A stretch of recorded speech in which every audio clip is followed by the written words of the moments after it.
Lift থেকে দরজা দিয়ে ঢুকেই প্রথমেই বাঁ হাতে একটা মাস্টার বাথরুম আছে, ল্যাট্রিন বা যাই বলুন আছে।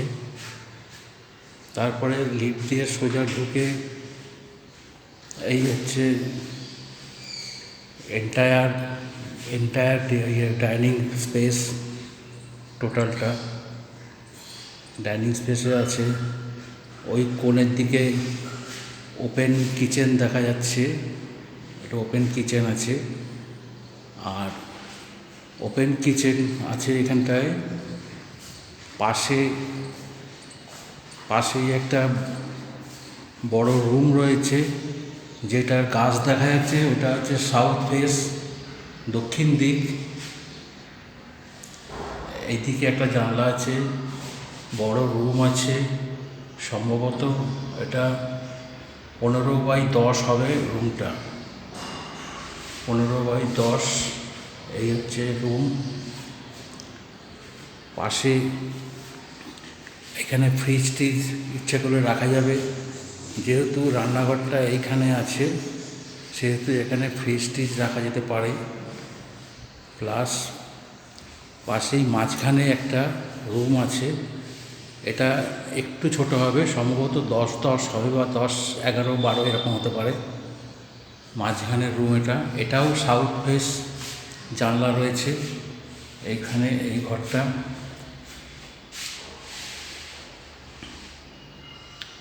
সমস্ত রং টং করে রাখাই আছে।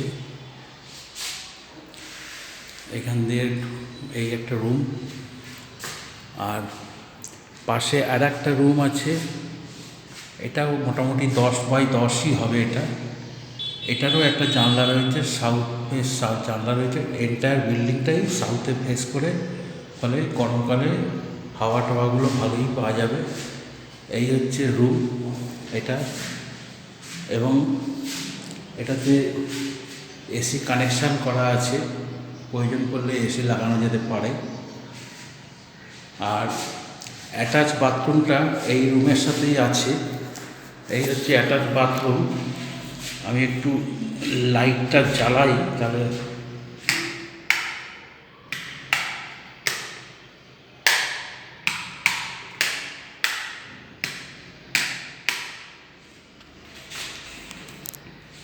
এটা হচ্ছে অ্যাটাচ বাথরুম। উপরে একটা জানলা রয়েছে, আউটলেট হবে, এয়ার আউটলেটের জন্য। ঠিক তার পেছনেই প্রথম যে বাথরুমটা দেখেছিলাম সেই বাথরুমটা তার পেছনেই আছে। অতএব এইটা অ্যাটাচ বাথরুম। ও পাশে একটা বাথরুম প্রথমেই দেখেছিলাম। এই হচ্ছে মোটামুটি মানে স্পেসিফিকেশান হচ্ছে ফ্ল্যাটের। এইটা আরেকবার আমি একটু দেখিয়ে দিচ্ছি।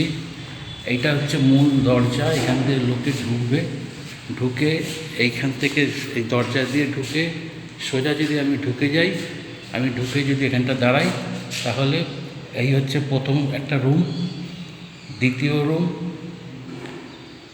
রুম ওই কোণে, ওটা অনেকটাই বড়। এটা মোটামুটি 10x12 হবে মাঝখানেরটা, এটা 10x10-11 এরকম হবে। ওপাশেরটা 10x15 বা 14 এরকম হবে। Open bathroom, open kitchen room আছে। ওইদিকে একটা ব্যালকনি দেখা যাচ্ছে, ওখানে ব্যালকনি আছে। ওপাশটায় ওয়েস্ট সাইড, পশ্চিম দিকটা ওটা ব্যালকনি আছে। এবং এন্টায়ার ডাইনিংটা হচ্ছে এটা সম্ভবত 1100 স্কোয়ার ফিটের আছে। এই হচ্ছে মূল স্পেসিফিকেশান। Okay, thank you.